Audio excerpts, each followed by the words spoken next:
saya putuskan untuk berhenti. Dan dari rasa benci itu saya rubah untuk menjadi kasih sayang sesama makhluk Tuhan. Kalau di desa Gunung Gempol ada satu spesies, cuma kalau jumlahnya banyak. Kita gampang menjumpai pauk pancawarna. Dengan kondisi strata hutan yang sempurna menurut ilmu kehutanan yang dikatakan adalah hutan rakyat, maka kami memandang perlu untuk memilih desa ini menjadi desa percontohan, katakanlah desa konservasi. Kami sadar bahwa pekerjaan untuk konservasi itu tidak bisa dimonopoli oleh satu orang, satu pihak.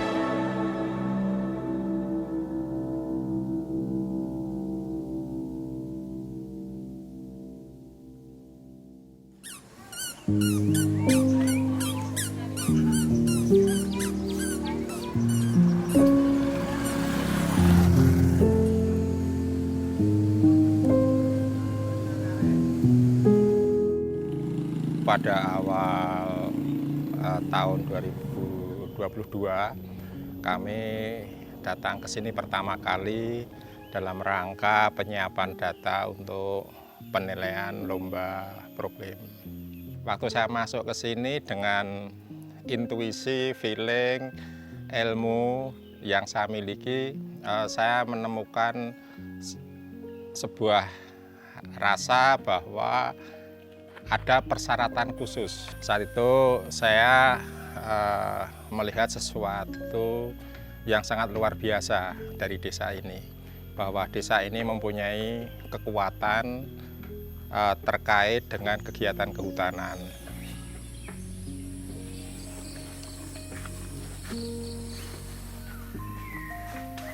Di lain pihak juga ada keteraturan kegiatan sosial di desa ini. Melihat penduduknya mempunyai kegiatan yang sangat teratur, yang salah satunya adalah secara bersama-sama kalau tiap pagi jam 6 mereka membersihkan fasilitas umum, jalan dan pekarangan, menyapu secara bersama-sama. Dan itu dilaksanakan oleh semuanya. Gitu. Kemudian juga Bapak Kepala Desanya punya pandangan ke depan, pemikiran ke depan untuk melakukan pelestarian terkait dengan budaya maupun juga pembuatan museum dan pengembangan sosial ke depan. Baik teman-teman semua, pertemuan kali ini kita akan membahas laporan patroli. Jadi patroli yang kita lakukan kemarin itu hasilnya seperti apa? Mungkin Mas Akub dan teman-teman yang ke lapangan bisa melaporkan. Awal kegiatan ini dimulai dari tupoksi saya sebagai seorang pengendali ekosistem hutan atau dikenal dengan PEH untuk melakukan identifikasi tumbuhan dan satwa liar. Waktu itu tahun 2021 kita memfokuskan untuk identifikasi burung. Kenapa burung? Karena burung itu kan sebagai indikator lingkungan yang paling mudah dan paling akrab lah ya dengan kehidupan masyarakat.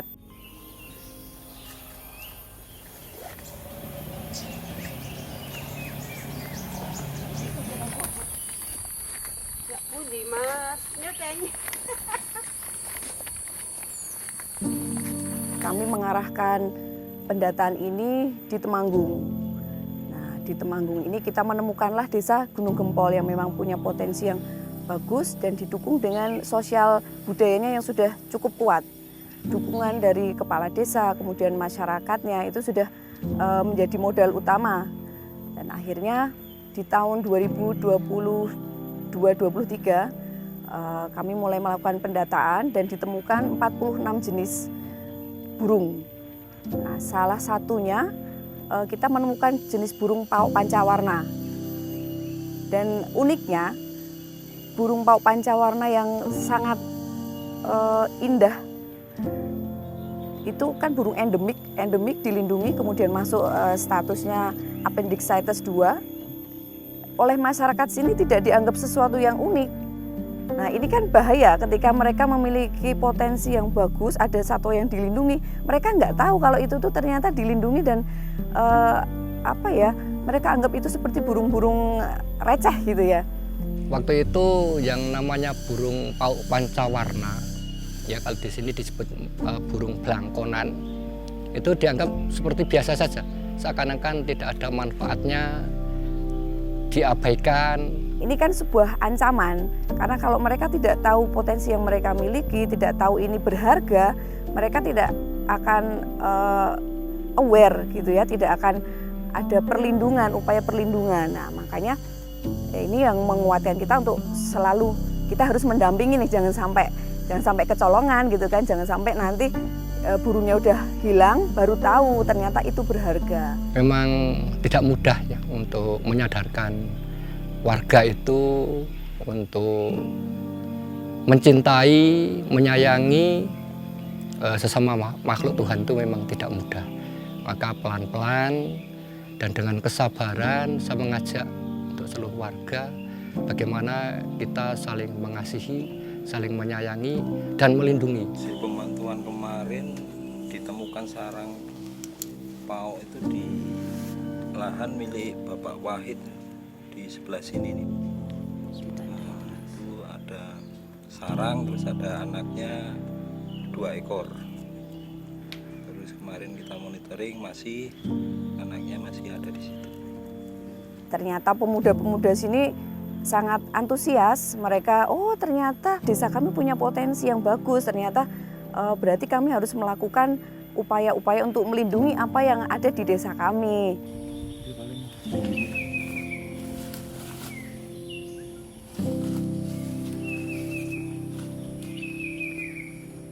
Waktu itu tidak ada untuk konservasi ya, cuma dari rasa saja. Rasa welas asih, menyayangi sesama makhluk Tuhan, mengajak teman-teman, baik itu perangkat desa, lembaga, maupun masyarakat yang ada di sekitar kita untuk bagaimana kita itu bisa untuk istilahnya memberikan rasa nyaman, hidup berdampingan dengan sesama makhluk Tuhan. Hanya itu aja waktu itu, iya.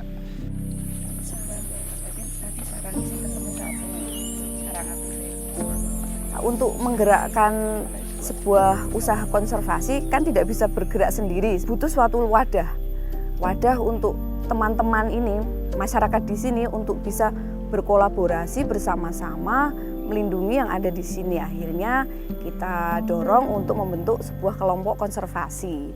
Terbentuklah kelompok konservasi Lestari Alam Raya.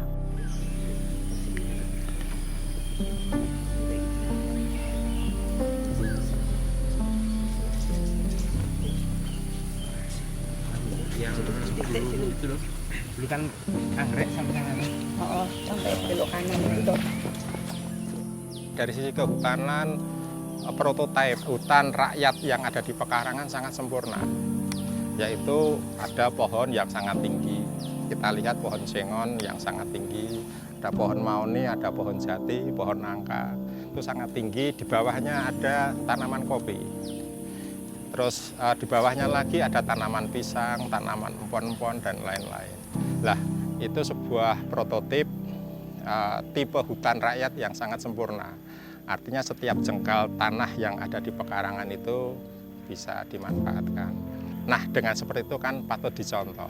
Sehingga apabila prototipe desa ini bisa dicontoh oleh desa-desa yang lain, itu akan sangat bagus. Artinya ada keseimbangan antara lingkungan alam pekarangan itu juga dengan kegiatan sosial ekonomi masyarakat.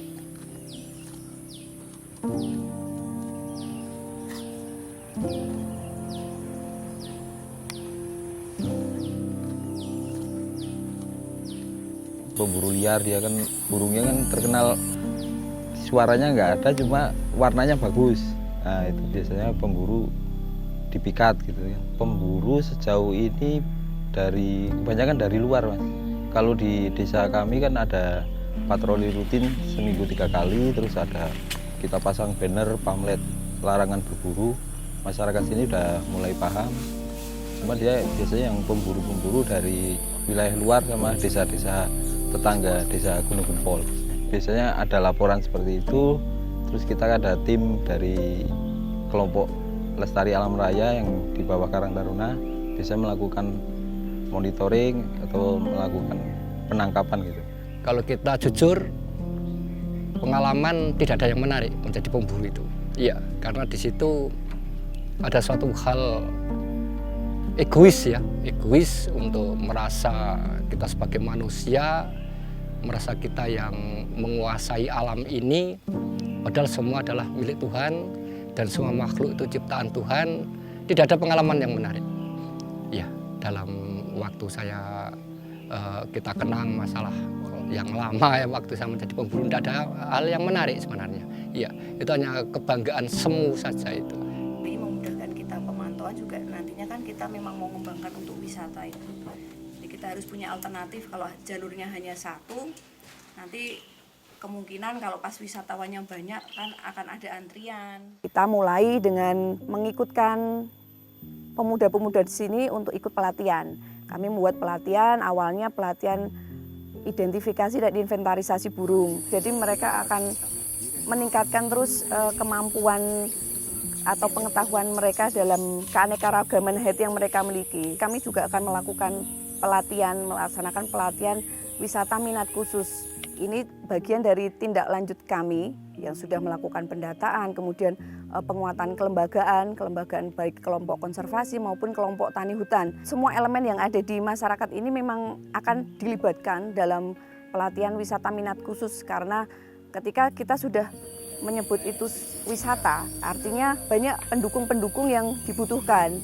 Jadi kenapa kami memilih wisata minat khusus? Karena wisata minat khusus ini memadukan konservasi dan ekonomi. Bagaimana konservasinya tetap berjalan, namun masyarakat di sini juga mendapatkan dampak dari mereka berkonservasi itu apa secara ekonomi.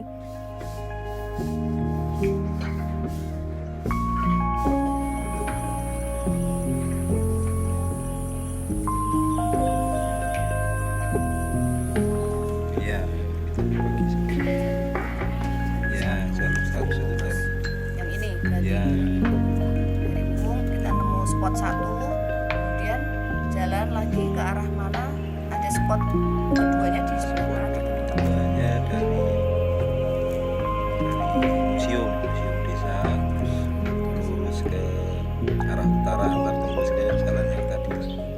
Program yang sekarang berjalan di sini kan, di Gunung Kumpul ini tercatat sekitar 42 jenis burung selain pauk pancawarna. Ini mungkin ada kayak wisata minat khusus gitu Mas ke depannya, tentang wisata pelestarian alam. Jadi kan orang kesini bukan pakai senjata, cuma pakai kamera gitu ke depannya itu.